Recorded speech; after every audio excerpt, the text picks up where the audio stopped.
Baguio City Mayor Benjamin Magalong at retired Marine Colonel Ariel Querubin kay Pangulong Ferdinand R. Marcos Jr. at Vice President Sara Duterte na pag-usapan ang kanilang hindi pagkakaunawaan para sa kapakanan ng bayan. Ang detalye sa balitang pambansa ni Christine Bornolio sa baway ng PTV Cordillera. Kung pwede sana mag-reconcile, kasi nakakalungkot, nakakalungkot na we have two leaders na maakwa naman. They have been good leaders. Na sana magtulungan na lang. Ako po'y nananawagan na sana ayusin po natin. At sana po i-address po natin yung mga serious issues po na hinaharap po natin, lalo na po itong problema natin sa corruption. From a personal perspective, being the mayor, nakikita ko yung impact nito sa ating, especially sa ating economy. Ayaw nating maranasan uli yung nung nagkaroon na series of coup, talagang bagsak at talagang naghirap ang ating mga kababayan.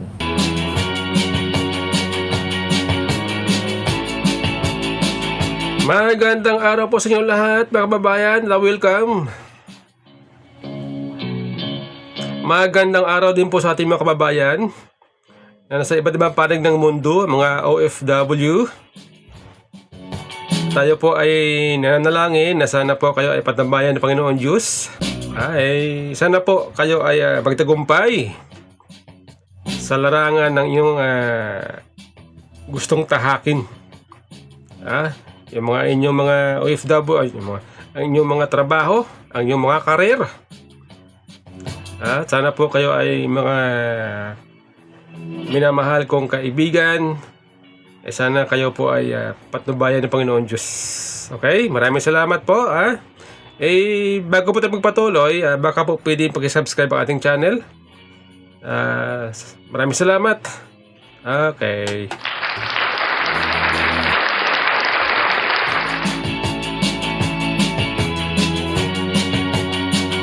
Alam po ninyo mga kababayan, ang ganda po nitong sinabi nitong si Mayor Magalong ng Baguio City.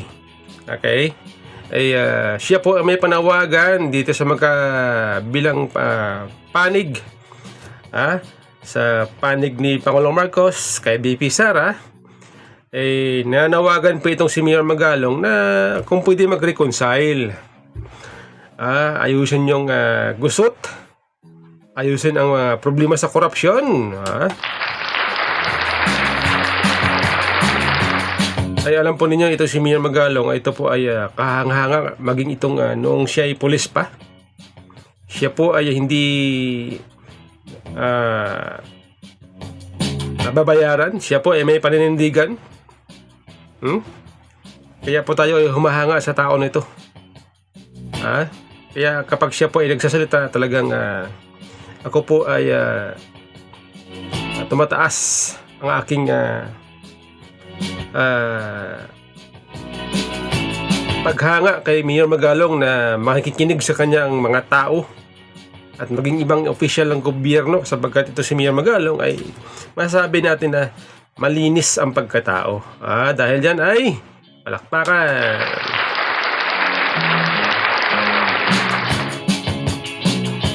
Sana alam mo, naisip ko lang sana itong si Mayor Magalong ay siya sana ang naging siya sana ang kinuha na political advisor nitong si Pangulong Marcos. Kasi mukhang tingin ko mukhang mas matalino ito si Mayor Magalong pagdating sa mukhang mas maraming alam ito si Mayor Magalong pagdating sa politika, pagdating sa kung paano pagbatiin, ayusin ang bawat grupo na may kanya-kanya sigalot. Mayor Magalong yan alam niyo mga kababayan, naisip ko tila ba itong mga ang political advisor nito si Pangulong Marcos, para bang di ko alam kung ito ba ay pinapayuhan ba nila si Pangulong Marcos? Na makialam na. Una pa lang dapat pinapayuhan na si Pangulong Marcos dapat itong kanyang mga kaibigan dyan sa Kamara, bagamat ang Kamara ay isang independent body. Pero dahil ang pinsan ng Pangulo ay speaker at close, siguro naman kahit na paano makinig sa kanya yung kanyang pinsan. Pero dahil nga si Pangulong Marcos ay baga parang walang ginagawa Kaya ngayon ito yung nangyayari sa ating bansa, hati-hati. Hati-hati. Kaya nga ako ang aking iniisip, ito kaya mga political advisor na nakapaligid sa Pangulo, itong kanyang secretary na patungkol sa National Security Advisor, halimbawa, siya kaya ay pinapayuhan ba niya ang Pangulo na magdahan-dahan ng nakausapin na magdahan-dahan ito mga kanyang kaalyado na atake sa pangalawang Pangulo. Kasi bilang National Security Advisor malamang sa malamang kasama din dyan na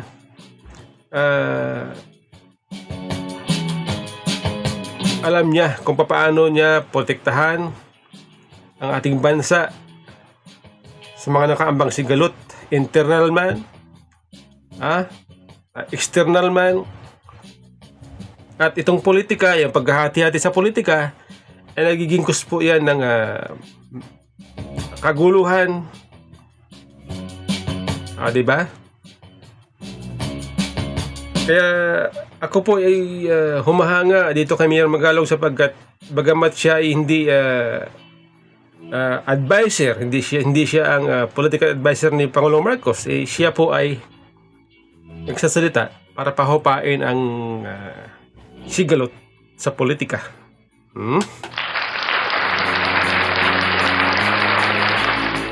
Mayor Magalong, salamat sir. Salamat sa iyong boses. Salamat sa iyong boses. Ngayon, ang tanong dito di ba kamakailan itong si Pangulong Marcos nagsalita? Sinasabi niya na wag daw ituloy ang pag-file ng impeachment laban kay Bibi Sara. Maganda pakinggan di ba?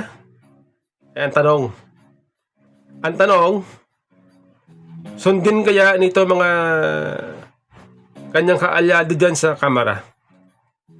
Pumalag nga itong mga tropa dyan ng Makabayan Black, mga kaibigan ni Speaker Arlen Brosas, Franz Castro, Raul Manuel. Pahayag sila binanatan nila itong si Pangulong Marcos.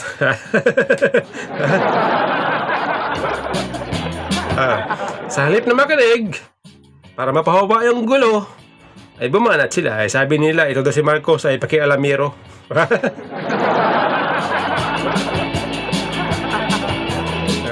Pinakikilaman daw ni Pangulong Marcos ang separation of power ng legislative at executive.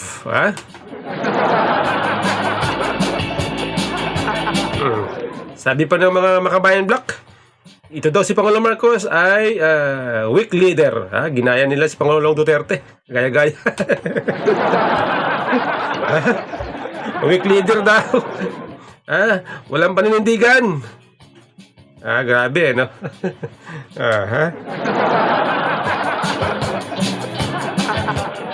Ay ngayon, alam po din nyo, ay parang ako ay nagdududa na itong mga ito ay makikinig susunod sa pakiusap ng Pangulong Marcos sapagkat ito nga kaya nga naging cause ng kaguluhan, pagkahati-hati kasi nga ang layunin nila ay ang kanilang goal ay ang sibakin ang pangalawang Pangulo sa pwesto. Yan ang goal niyan Diba? Yan ang goal niya. Kaya Ilang taon na ba? Isang taon na yata nilang binabakbakan si BP Sara. Dahil ang goal talaga nila, sirain. At hindi pa sila kontento doon sa paninira nila. Hindi sila kontento doon sa pang-atake nila. Sa pangalawang pangulo. Gusto pa nilang i-impeach. Siguro dahil parang feeling nila hindi epektibo itong pang-atake nila. Hindi epektibo sa mga survey parang itong si BP Sara ay nananatiling malakas sa survey. Kaya dala sa option para matanggal itong si BP Sara ay impeachment.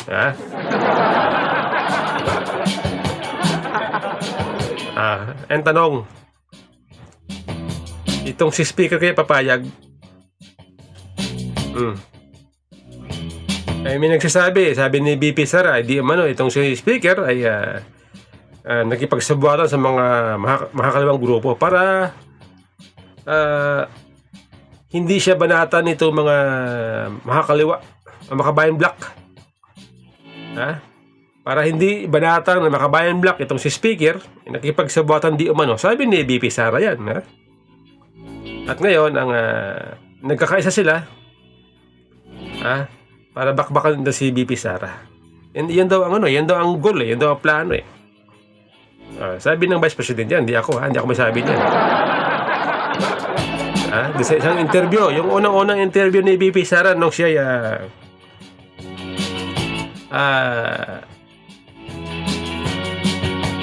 bago mag-resign sa DepEd, sinabi niya yan yung mga ganong kataga na ito daw si Speaker Romualdez ay di umano ay nakipagsabuatan sa mga makakalawang grupo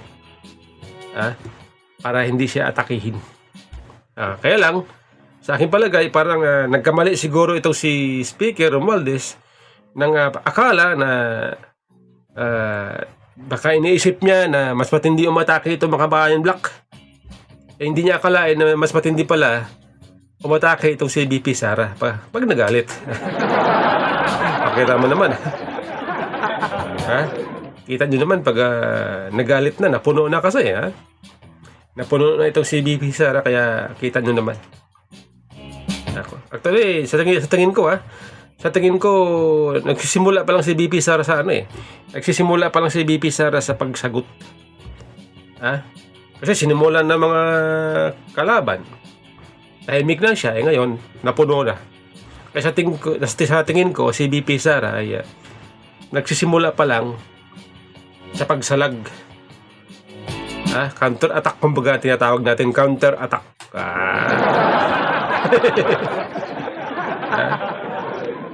Sabi nga ni Senador Bato, ang ugali ng mga Duterte kapag inatake mo ang mga Duterte ng isa, gaganti sila ng triple. Triple. Ibig sabihin, gaganti ang mga Duterte na mas malakas. Ganon daw sabi ni Senador Bato.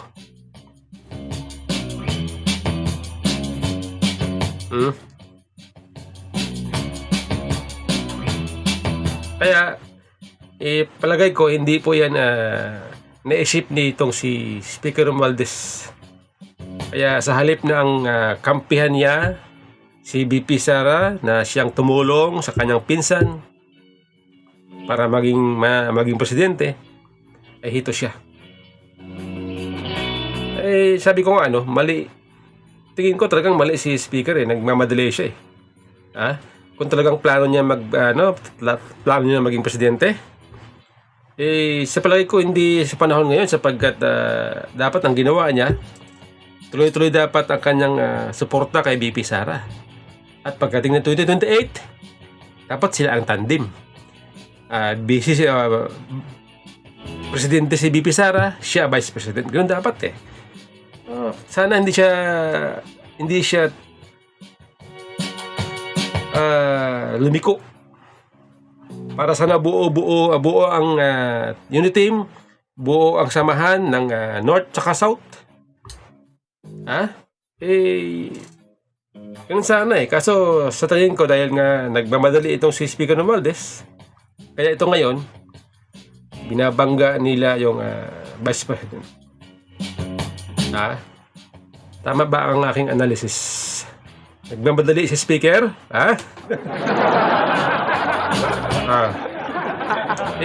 Alam po ninyo mga kababayan, bagamat sinasabi ng mga congressman ang kanilang ginagawa ay walang halong politika. Mga pagdinig dyan, yung mga hearing, Quadcom, Committee on Good Government, bagamat paulit-ulit na sinasabi nila na walang halong politika, trabaho lang, pero yung mga tao po hindi nyo mapapaniwala sapagkat siyempre titingnan nila, nakikita nila kung yung paano ba kayo magsalita dyan sa hearing, kung paano kayo gumalaw sa hearing, yung mga pinapatawag ninyo mga tao dyan. Nakikita kasi ng mga ng mga supporter ng mga Duterte, siyempre nasasaktan sila. Siyempre, hindi pwedeng hindi nasasaktan mga yan. Kaya makikita ninyo sa social media maraming galit. Maraming galit dito sa mga congressman kasi nga siyempre hindi nyo maiwasan na masaktan yung mga tao. Siyempre mahal nila yung mga Duterte. Hindi nyo maalis yan. Diba? Hindi nyo maalis yan mga congressman.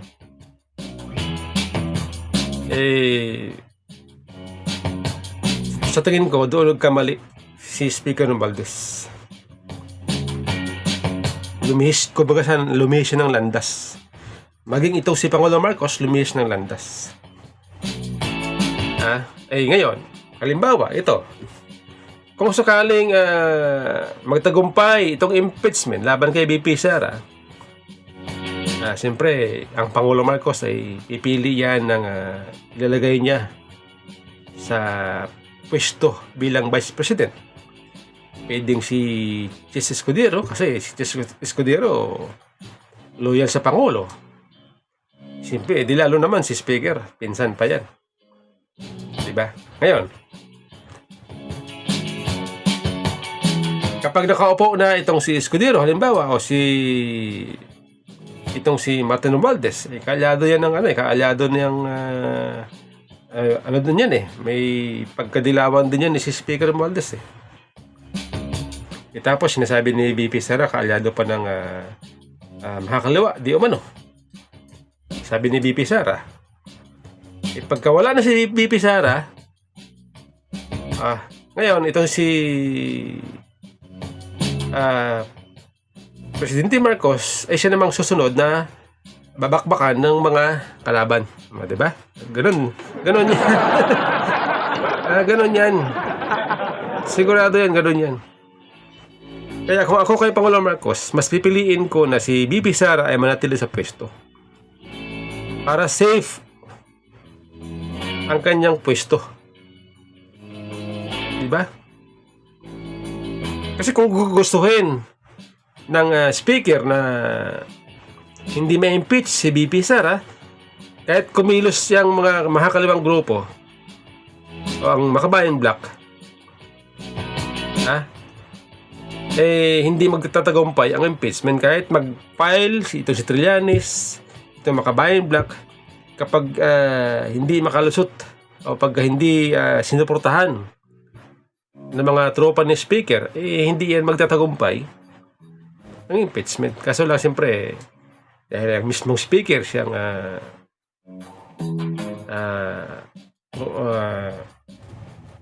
may ambition. Kaya tingnan nyo naman ang kanyang mga tropa.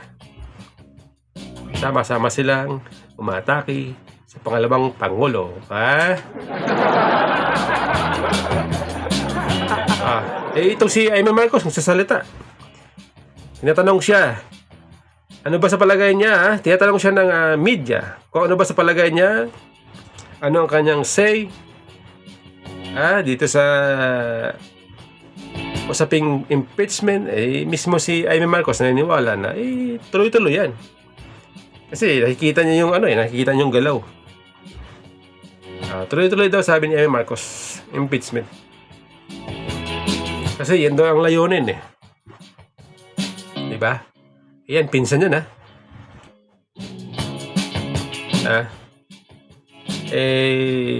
Ako, ganito nakikita ko, ha? Kung sakali, makalusot ang impeachment dyan sa Kamara, pagdating sa Senado, ito opinion ko lang, pagdating sa Senado, sa tingin ko, ay ang aking prediction dyan ay kumbaga 60-40. 60 pabor sa kay BP Sara, 40 against. Ibig sabihin, kung ang suporta ng mga senador para kay BP Sara ay 60% na hindi magtatagumpay ang impeachment pagdating sa Senado. Kaya lang, after ng eleksyon ay pag sakaling nanalo itong mga galit sa mga Duterte, ay doon na baka maiba na ang takbo. Kaya mahalaga na sa eleksyon na to, next year 2025, mahalaga na sana baka pwedeng mas maraming manalo na mga maka-Duterte. Para si BP Sara ay manatili. Okay? Yan po, yan po ang ating naiisip sa panahon ngayon.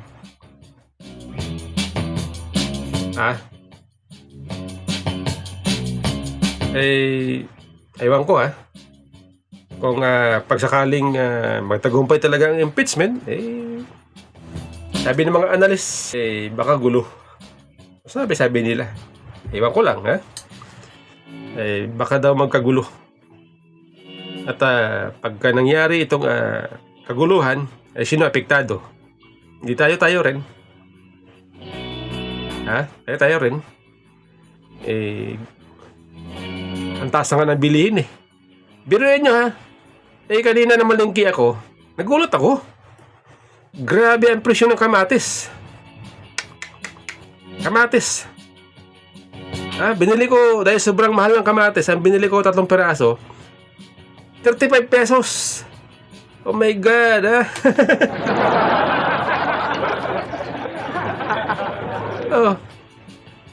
Parang 1/4 lang nga tayo. 3 peraso, 35 pesos.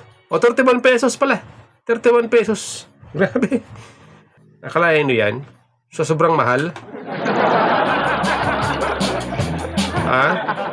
Sobrang mahal ng kamatis. Talagang mapapaisip ka kung paano pagkasyahin ang budget mo sa pangkain araw-araw, Tapos magkakagulo pa. Di lalo na. Di lalo na. Lalo magugutom ang mga tao. Kung sabagay, sa mga politiko natin, sa ating mga politician, ay baliwala sa kanila. Siyempre, marami silang pera. Marami silang pera, di ba? Marami silang pera. Tayo, kawawa, Di ba? Tayo ang kawawa. Sila makapisto lang, tapos masaya sila. Di ba? Kasi kung ang gusto nila ay maging maayos ang bansa, maging masaya ang Pilipino, dapat iwasan nila yung dahilan ng kaguluhan. Walang dapat kaso wala Wala.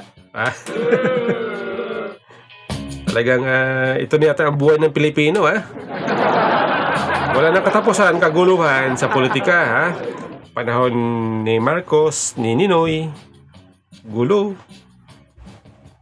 Di ba? Panahon ni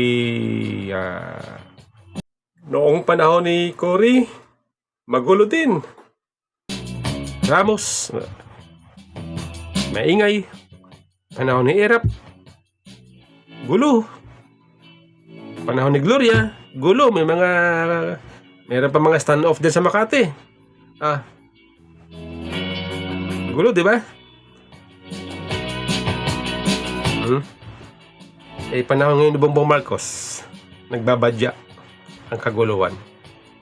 Kaya sa aking mga kababayan, no, sana manatili tayong matibay, positibo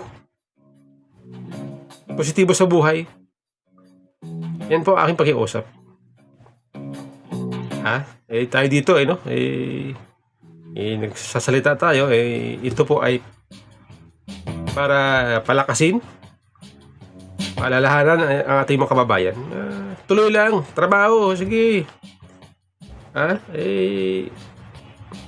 Wala tayo po ay nakapag pili ng mga leader na siyang maglilingkod sa atin.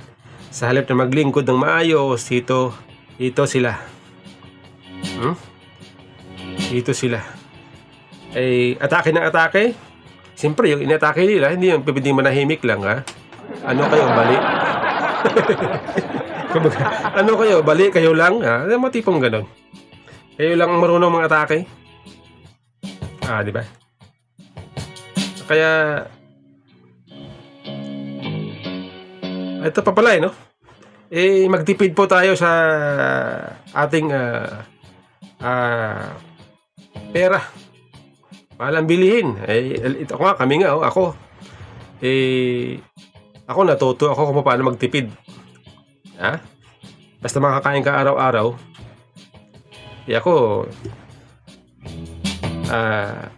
Ako tagaluto sa amin. Para makatipid sa isang araw, makakain ka ng masarap pero matipid. Diba? Gulay. Gulay. Sahugan mo ng tama lang. Kami iniiwasan namin kumain sa sa restaurant kasi mahal. Hangga't maaari kami lutong bahay para tipid na sariwa. Malinis, siguradong malinis. Yun ang goal natin sa ngayon. Hindi tayo pwedeng gumastos sapagkat mahal ang bilihin. Kaya ayan po, kumbaga para-paraan na lang, diskarte para makatipid. Lalo kung may pinapaaral ka, umuupa ka ng bahay, siyempre ang hirap nun, diba? Tapos yung iba walang trabaho. Itong ating mga kababayan, wala makuha ang trabaho sapagkat kulang na kulang ang trabaho na binibigay ng gobyerno. Tapos ito pa, kaguluhan pa. Diba? Ayan po, mga kababayan. Sana po ay tayo mag-ingat. Ipatabayan na nawa tayo ng Panginoon Diyos. Okay? Maraming salamat po. Bye-bye.